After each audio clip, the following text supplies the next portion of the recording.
A invenção da internet mudou para sempre a forma como as pessoas transmitem informação entre si. E esta é a revolução que eu gosto de chamar de a era da informação descentralizada e distribuída. Só que isso acabou gerando um grande risco político para empresas desse setor, como Google, Facebook, etc. E é sobre isso que eu irei falar no vídeo de hoje.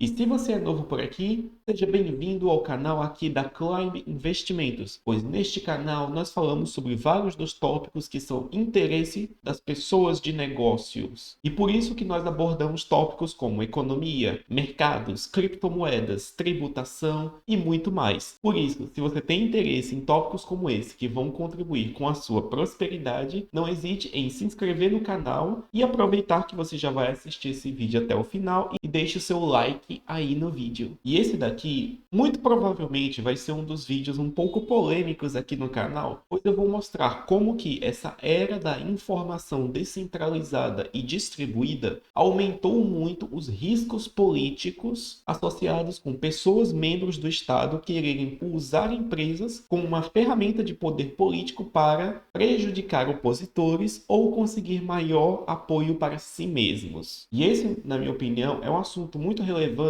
por causa dos acontecimentos das últimas semanas e porque isso afeta principalmente grandes empresas como Google, Facebook, Twitter, etc. E empresas estas que você, investidor, pode ter interesse em ter alguma exposição. Mas antes de seguir com o assunto desse vídeo, eu preciso explicar em maiores detalhes o que é essa era da informação descentralizada e distribuída que nós temos hoje. E explicando sucintamente, nós temos que antes da invenção da internet existia a chamada era da informação hierárquica e centralizada. Isso significa que quando não existia internet, as únicas formas de comunicação de massa que existiam era por meio de emissoras de televisão, emissoras de rádio, jornais, revistas, editoras de livros, etc. E todas essas estruturas que transmitiam informação, pautavam discurso e influenciavam ideias, elas eram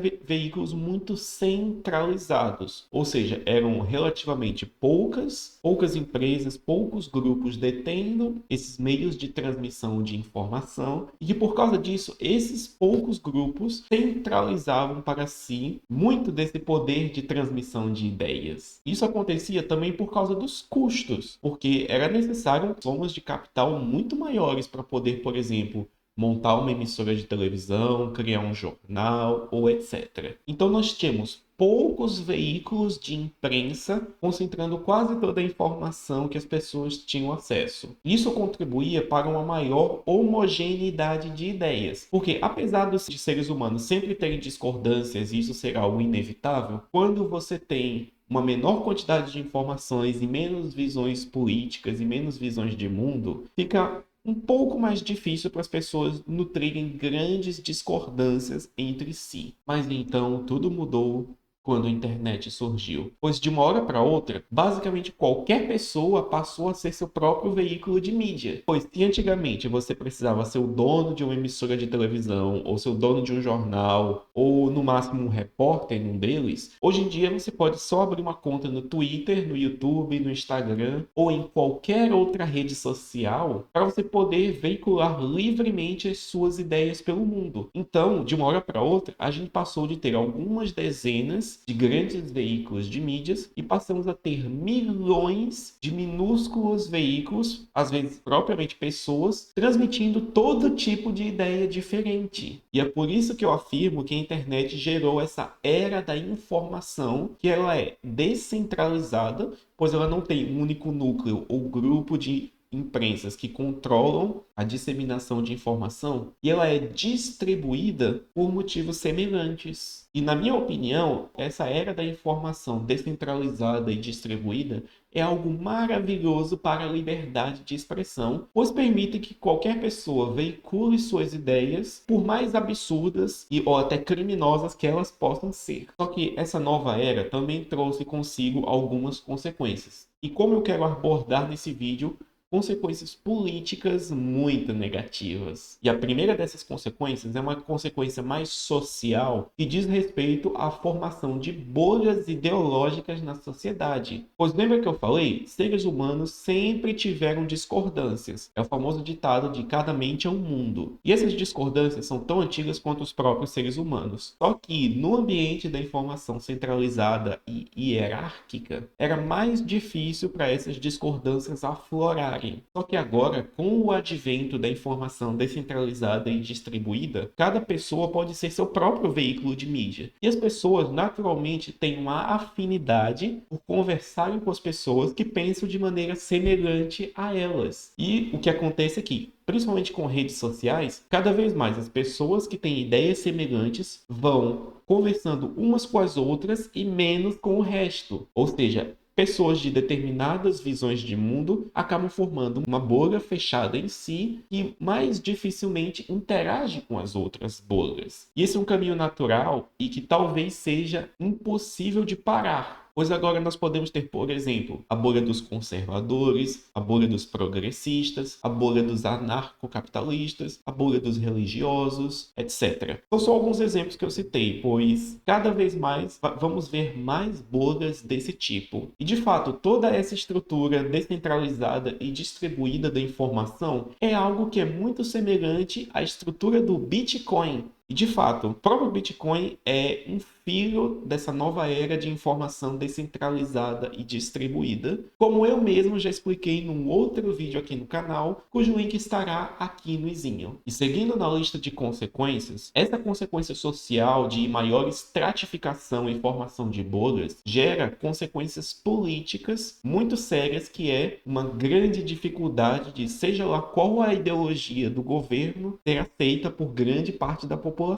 Pois um dos grandes problemas do Estado é que ele é fundamentalmente um monopólio ideológico, pois o grupo político que detém o poder pode utilizar esse poder para criar a sua visão de mundo. Só que numa era em que existiam, por exemplo, 4 visões de mundo predominantes, o grupo político no poder poderia agradar uma delas e, consequentemente, irritar as outras 3 e mesmo assim ter algum nível de estabilidade. Só que, se de uma hora para outra o número de visões políticas predominantes salta de 4 para 22 mil, se torna basicamente impossível para qualquer pessoa, não importando qual seja sua ideologia, sua orientação política, agradar a imensa maioria da população. Ou seja, uma das consequências da internet é que não importa quem seja a pessoa no governo, quase toda a população vai acabar odiando ele. Então, se você acha que hoje em dia já temos muita discordância em termos de pessoas para com seus governos, fique calma, pois só vai continuar piorando e piorando muito. E você não precisa ir muito longe para poder comprovar a veracidade dessa ideia que eu estou falando aqui, pois este próprio canal é um sintoma dessa era da informação descentralizada e distribuída. Pois eu tenho aqui um canal no YouTube onde eu ensino você a mandar dinheiro embora do Brasil, a comprar criptomoedas, a tirar uma residência na Estônia, e eu vivo falando de coisas sobre países do outro lado do mundo que, convenhamos, muitos de vocês talvez nem tenham ouvido falar, e eu consegui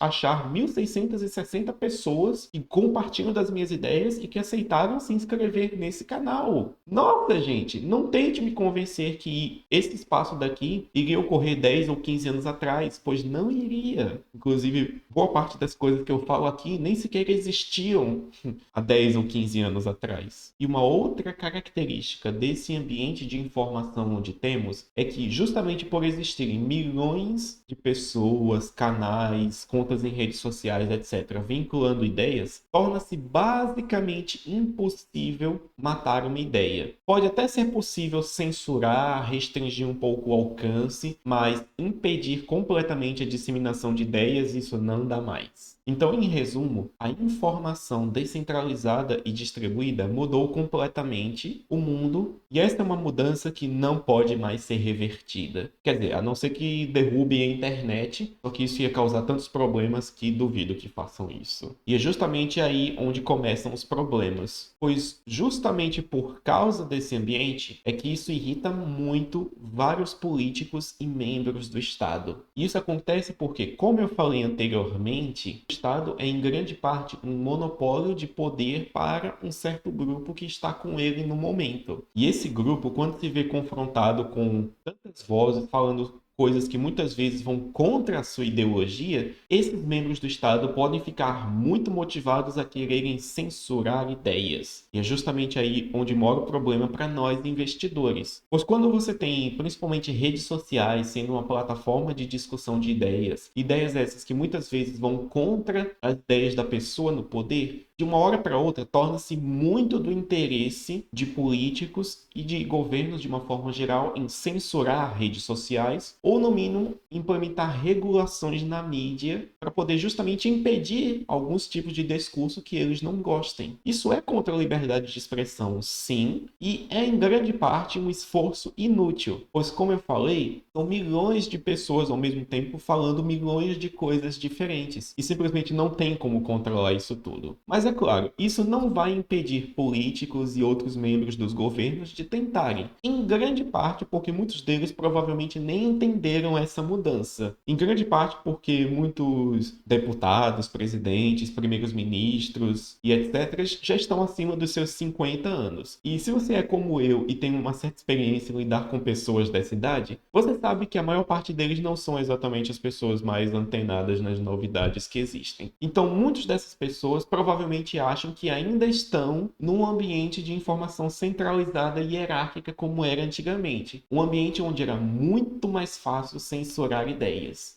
Então nós temos aí a receita perfeita para um conflito político eterno. Pois de um lado nós temos uma população incrivelmente heterogênea, falando das mais diversas ideias, e do outro lado um grupo que detém o poder e que pode estar assustado com tudo isso. E aí, no meio dessa briga, é que as empresas acabam sendo pegas como reféns, basicamente. Pois se nós temos empresas como uma Meta, dona do Facebook, ou como um Google, ou como um Twitter, que meramente querem oferecer uma rede social para as pessoas falarem as coisas que elas quiserem e com isso ganhar dinheiro, essas empresas que muitas vezes só estão interessadas em gerar lucro e cumprir a sua função para a humanidade, essas empresas muitas vezes acabam sendo pegas no fogo cruzado. E isso é uma coisa que, na minha opinião, é um dos principais riscos que você, investidor, deve ter ao alocar seu capital nesses tipos de empresas. E eu não preciso aqui nem só ficar no campo teórico para poder mostrar que eu estou certo. Hoje nós temos alguns exemplos muito bons ocorrendo atualmente. E o principal deles é o fato do Elon Musk ter comprado o Twitter em 2022 e ter resolvido abrir a caixa preta da empresa para falar de toda a manipulação de eleições que eles fizeram, muitas vezes sobre pedido de membros do Estado americano. Um dos casos que ficou muito famoso é o caso do laptop do Hunter Biden, que é o filho do atual presidente americano Joe Biden. Resumindo muito o caso, esse cara, o Hunter, tinha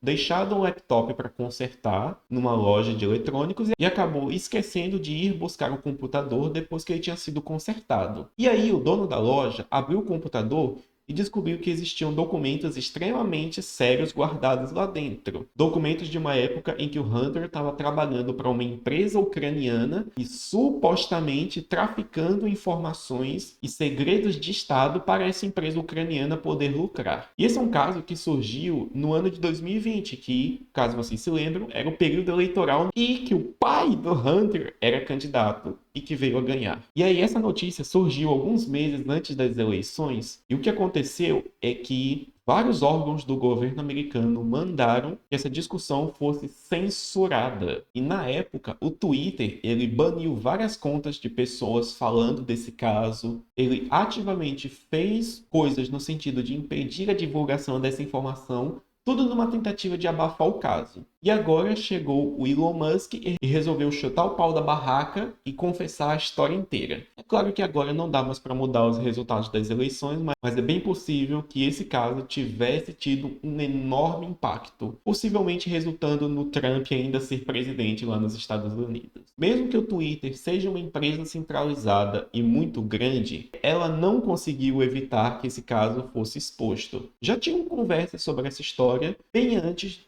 de 2022. Só que aí quando o Elon Musk chegou lá e confirmou que tudo que a galera achava já era verdade mesmo, apenas serviu para mostrar que a informação descentralizada e distribuída, no final das contas, triunfou. Só que o grande problema é que o Twitter acabou sendo pego, nesse caso, em que na época ele agiu sob pressão estatal para abafar o caso, o que acabou gerando consequências econômicas negativas para os donos dessa empresa. E um outro exemplo muito bom foi o caso de protestos de caminhoneiros que aconteceram no ano de 2022, que eram em grande parte protesto contra as medidas do governo canadense voltadas a combater a pandemia. Esse é um caso que eu já expliquei num outro vídeo aqui no canal, cujo link estará aqui no izinho, mas é basicamente vários caminhoneiros que começaram a protestar e rapidamente a coisa escalou para um protesto disseminado na sociedade. E boa parte desse protesto foi organizado por meio de redes sociais. E aí o governo canadense na época respondeu basicamente criando um plano Collor e resolvendo congelar contas bancárias das pessoas envolvidas nos protestos, ou até a requerer quebra de sigilo de comunicações de redes sociais para descobrir quem eram os organizadores, para tentar prender,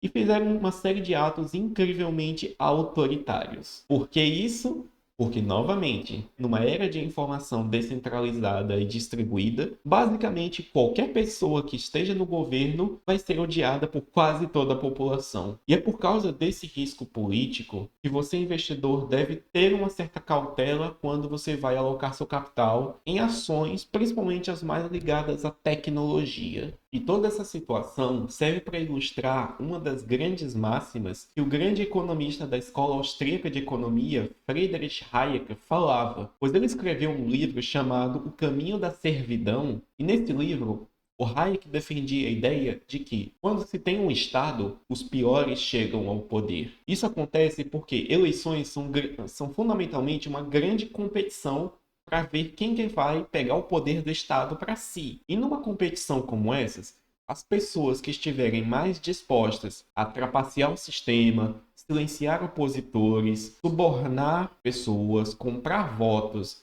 e, no caso aqui, tentar impedir o discurso de adversários políticos, essas pessoas mais dispostas a fazer esses atos horríveis terão uma vantagem num jogo eleitoral. Então, conforme o tempo passa, a tendência é que os piores cheguem ao poder. E no meio dessa disputa intensa por meio do poder político, várias empresas que só querem ganhar dinheiro e vários empreendedores que levantam da cama toda manhã só pensando em como vão trazer comida para botar na mesa de casa, essas pessoas que acabam sendo prejudicadas no meio dessa briga. E esses tipos de riscos políticos são algo que cada vez mais será exacerbado em várias empresas. E por isso, você, investidor que deseja aprender a alocar o seu capital, pode querer uma assessoria mais especializada. E por isso, caso você queira contactar nós na Climb para poder te ajudar a se proteger contra esses e contra vários outros riscos, considere mandar um e-mail para nós através do link que estará aqui na descrição do vídeo,